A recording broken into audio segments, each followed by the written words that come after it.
ओम नमः शिवाय। दोस्तों, मान्यता है कि यही वह गुफा है जहां भगवान शिव ने माता पार्वती को अपने अमर होने के रहस्य के बारे में बताया था। इसी स्थान पर शिवजी ने पार्वती को बताया था कि क्यों ब्रह्मा, विष्णु और स्वयं वह खुद सृष्टि का अंत हो जाने पर भी अमर बने रहते हैं, यानी मरते नहीं हैं। नीलमत पुराण, शिव पुराण में एक कथा का उल्लेख मिलता है कि एक समय देवी पार्वती ने भगवान शिव से उनके गले में मुंडमाला देखकर पूछा, हे प्रभु, यह मुंड किसके हैं और आप इन्हें धारण क्यों करते हैं?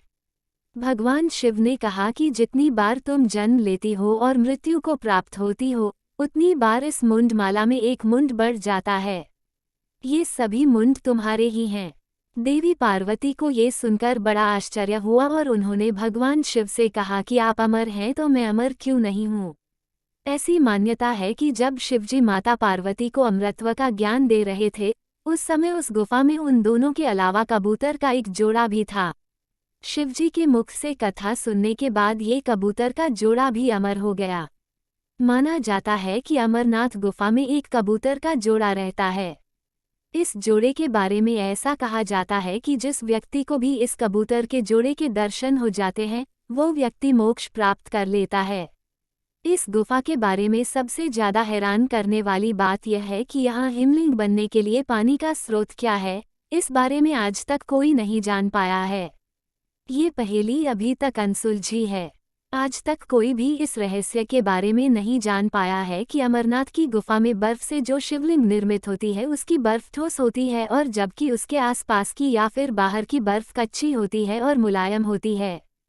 ऐसा आखिर क्यों होता है, ये बात सभी के लिए एक रहस्य बना हुआ है।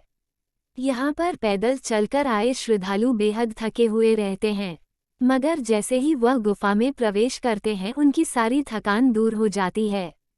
अचानक से कुछ ऐसा होता है कि उनकी थकान दूर हो जाती है। इसकी वजह क्या है, आज तक कोई भी इस बारे में नहीं जान पाया है। माता पार्वती को अमरत्व का रहस्य बताने से पहले भगवान शिव ने अपने गले के शेषनाग को शेषनाग झील, पिसुओं को पिसु टॉप, अनंतनागों को अनंतनाग में छोड़ दिया, माथे के चंदन को चंदनबाड़ी में उतारा। इस प्रकार सभी जीवों को खुद से दूर कर उन्होंने माता पार्वती को उस गुफा में अमर होने का रहस्य बताया। बूटा मलिक नामक एक मुस्लिम गरिया एक दिन भेड़ चराते चराते बहुत दूर निकल गया।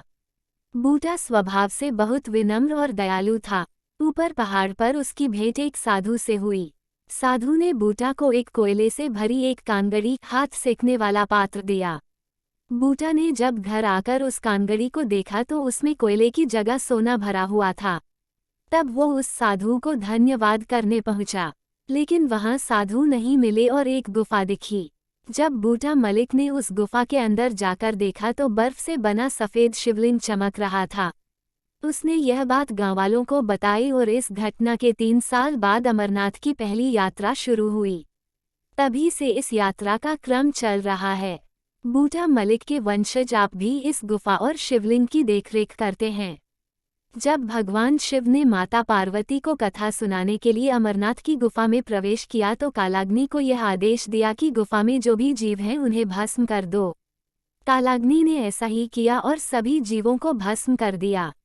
लेकिन उस गुफा में कबूतर को 2 अंडे रह गए। चूंकि अंडों को जीवधारी नहीं माना जाता है, इसलिए वे भस्म होने से बच गए। जब भगवान शिव ने माता पार्वती को कथा सुनाना आरंभ किया तो इन अंडों से कबूतर निकल आए और वे भी कथा सुनने लगे। इस प्रकार इन कबूतरों को साक्षात भगवान शिव और देवी पार्वती के दर्शन के समान माना गया है। कथा अच्छी लगी हो तो वीडियो को लाइक करें और ऐसी वीडियो देखने के लिए चैनल को सब्सक्राइब करें।